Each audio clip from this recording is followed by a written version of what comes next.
এবারে রয়েছে শেফ পর্ব। শেফ পর্বে আজকে আমাদের সাথে আছেন প্লাটিনাম রেসিডেন্স হোটেলের সুর শেফ জুয়েল রোজারিও। শেফ, আপনাকে স্বাগত জানাই বাহারি রান্নায়। ধন্যবাদ আপনাকে। কেমন আছেন? আমি ভালো আছি, আপনি কেমন আছেন? আমিও খুব ভালো আছি। কেমন লাগছে আমাদের শোতে এসে? হ্যাঁ, আমার অনেক ভালো লাগে, কারণ আপনাদের শোটা আমি প্রতিনিয়তই দেখি টিভিতে। আচ্ছা। আপনার শোগুলো অনেক ইন্টারেস্টিং। তো আজকে আমি চলে আসলাম আপনাদের একটা রেসিপি দেখানোর জন্য। কি রেসিপি নিয়ে এসেছেন আমার দর্শকদের জন্য? আমি আজকে আপনাদের সামনে যেটা করব, grill king prawn with garlic butter rice and সতে মাশরুম। বাহ, আমার দর্শকদের একটু বলে আসি কি কি লাগছে। চলুন দর্শক, আমরা দেখে আসি গ্রিল কিং প্রন করতে আমাদের কি কি উপকরণ লাগছে। গ্রিল কিং প্রন করতে আমাদের লাগছে চিংড়ি মাছ, ইয়েলো মাস্টার্ড, গোলমরিচ গুঁড়া, লেবুর রস, স্টিম রাইস, রসুন কুচি, চিনি, মাখন, লবণ এবং অলিভ অয়েল। দেখে নিলেন তো, এবার সরাসরি শেফের কাছে চলে যাচ্ছি। শেফ, প্রথমে কি করতে হবে? আমি প্রথমে চিংড়ি মাছটাকে ছুরি দিয়ে ডিভাইড করে এটাকে আমি পরিষ্কার করে এখন এটাকে আমি ম্যারিনেশন করব। ম্যারিনেশনকে আমি নেব olive oil, white pepper, mustard paste and salt. এরপরে ম্যারিনেশন করে আমি কিছুক্ষণের জন্য মাছটাকে ম্যারিনেশন করে রেখে দেব।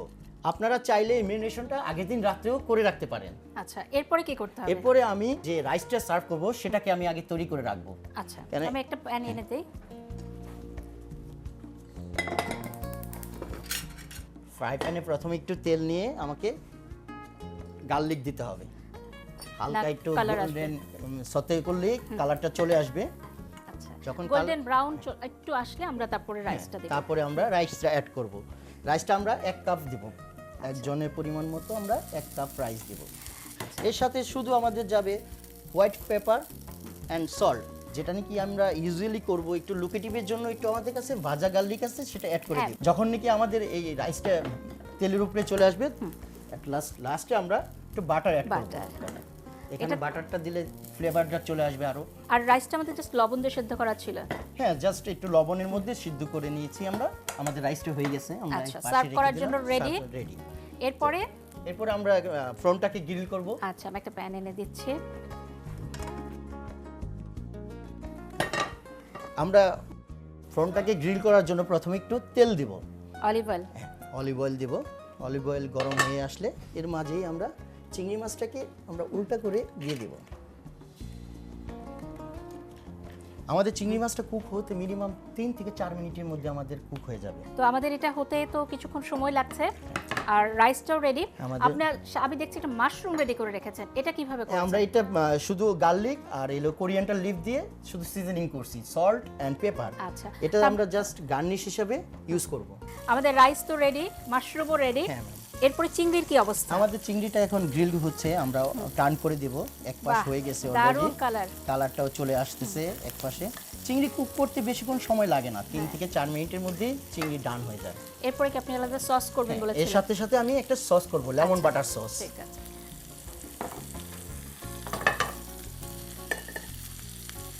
লেমন বাটার সস করতে যা লাগবে, আমার কাছে লেমন জুস আছে, আমি লেমন জুসটা দিয়ে দিলাম, পুরোটাই লাগবে।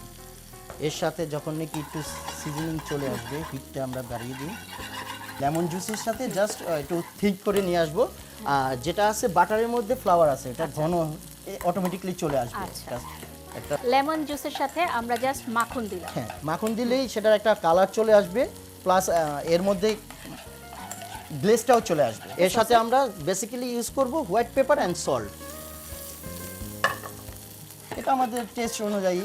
আমাদের কিন্তু সসটাও হয়ে গেছে, এখন আমাদের খাবারটাও রেডি, সসও রেডি, আমাদের রাইসও রেডি। এখন আমরা প্রেজেন্টেশনে যেতে পারি। আপনি তো মানে আমি যতটুকু জানি এক জায়গায় ফ্যাকাল্টি হিসেবেও কাজ করছেন। হ্যাঁ, আমি আমার প্লাটিনাম রেসিডেন্স হোটেলে কাজ করার পাশাপাশি আমি এসিই ইনস্টিটিউটে অ্যাজ এ ফ্যাকাল্টি হিসেবে আসছি। আচ্ছা, আমি সেখানেও অ্যাজ এ টিচার টিচিং করছি। তো আমাদের মাস্ট ডান, আমাদের গ্রিল চুলাটাকে বন্ধ করে দেব। বন্ধ করে দিই। আমাদের সবকিছু রেডি, এবার পরিবেশনের পালা। তো শেফ, আপনাকে একটা প্লেট নিয়ে এসে দেই। অবশ্যই, থ্যাংক ইউ। পরিবেশনের পাত্র আপনার কাছে দিয়ে দিলাম। এরপরে কি করতে হবে? এখন আমাদের ওই গার্লিক বাটার রাইসটাকে নিয়ে আসতে হবে। আমরা রাইসটাকে প্রথম পরিবেশন করব। বাটার রাইসের যা একটা সুঘ্রাণ পাচ্ছি। হ্যাঁ ম্যাম, গার্লিক আর অনেক বাটার, হেলদি একটা রাইস। তো এখানে আমরা যখন প্লেস করব এই কাপটার মধ্যে মলটার মধ্যে একটা স্ট্রবেরি একটা ডাইস চলে আসবে। তো আমরা রাইসটা প্লেস করলাম, এর সাথে সাথে আমরা যে সতে মাশরুমটা আছে সেটাকে আমরা এই পাশটাতে রিপ্লেস করে দিলাম। আচ্ছা, এটা লাগবে? হ্যাঁ, না এটা জাস্ট আমি এখন যেটা করব আমরা আমাদের যে ক্রিম ফ্রন্ট আছে গ্রিল করা সেটাকে পরিবেশন করব। এটাকে প্রথমে আমরা এই রাইসটা উঠিয়ে নিয়ে তারপরে আচ্ছা, আমরা একে দুইটা গ্রিল ফ্রন্ট এখানে প্লেস করব, একটার উপর আরেকটা দিয়ে দিব। বাহ, দারুণ। এর পাশাপাশি যেটা করব আমরা প্রেজেন্টেশনের জন্য একটা রিং বানানো আছে আমার, এই রিংটাকে আমি জাস্ট বসিয়ে দিলাম, কারণ এখানে আমরা দুইটা ফ্রন্ট একসাথে গ্রিল করলাম। হ্যাঁ। তো দেখানোর জন্য জাস্ট ফুড আর্ট অ্যান্ড একটা প্রেজেন্টেশন, জাস্ট আমি একটা মিন্ট লিফ দিয়ে সসটা দিয়ে পরিবেশন করতে পারবো। তো আমাদের এই যে এখানে লেমন বাটার সস আছে, সসটাকে আমরা জাস্ট আর প্রেজেন্টেশন করে সার্ভ করতে পারবো। হয়ে গেল আমাদের মজাদার king grill front with garlic butter rice and সতে মাশরুম। বাহ, দারুণ একটা রেসিপি। আমার মনে হয় আমার দর্শকদের খুবই ভালো লেগেছে। চলুন না দর্শক, আমরা দেখে আসি শেফ কিভাবে আজকে তৈরি করলেন এই অসাধারণ রেসিপিটি। প্রথমেই প্রন অলিভ অয়েল, গোলমরিচ গুঁড়া, মাস্টার্ড পেস্ট ও লবণ দিয়ে মাখিয়ে মেরিনেট করে রেখে দিন। ফ্রাই প্যানে তেল ও রসুন কুচি দিয়ে একটু ভেজে সিদ্ধ করে রাখা চাল, গোলমরিচ, লবণ দিয়ে আরও একটু ভেজে সামান্য মাখন দিয়ে রেখে দিন। এবারে আরেকটি ফ্রাই প্যানে অলিভ অয়েল দিয়ে মেরিনেট করে রাখা প্রন দিয়ে দুপাশ উল্টে ভালোভাবে ভেজে নিন। এবারে সস তৈরির জন্য অন্য একটি পাত্রে লেমন জুস দিয়ে গরম করে মাখন, গোলমরিচ গুঁড়া ও লবণ দিয়ে ঘন করে নামিয়ে নিন। পরিবেশন পাত্রে প্রথমে ভেজে রাখা রাইস, ভেজে রাখা প্রন সাথে মাশরুম রেখে উপরে লেমন বাটার সস দিয়ে সাজিয়ে পরিবেশন করুন মজাদার গ্রিল কিং প্রন। দেখে নিলেন তো, দারুণ লেগেছে না? শেফ এই রিংটা কিভাবে এটা বানিয়েছেন? পাপ পেস্ট্রি দিয়ে আমরা করছি, আচ্ছা, পাপ পেস্ট্রি দিয়ে করে জাস্ট আমরা রিং এর মধ্যে অয়েল ফ্রাই করেছি। আচ্ছা, মানে তেলের মধ্যে দিয়ে আমরা একটু ভেজে নিয়েছি। ভেজে নিয়েছি। দর্শক, আপনারা চাইলে কিন্তু বাড়িতে এভাবে তৈরি করে নিতে পারেন পছন্দ মতো শেপ করে। আর পাফ পেস্ট্রি তো কিনতেও পাওয়া যায়, নিজেরা বাড়িতে বানিয়েও নিতে পারেন। শেফ, আপনাকে অসংখ্য ধন্যবাদ এই দারুণ মজার রেসিপিটি আমার দর্শকদেরকে দেখানোর জন্য। আপু, আপনাকেও অনেক ধন্যবাদ, এটিএন বাংলার দর্শকদেরও অনেক ধন্যবাদ।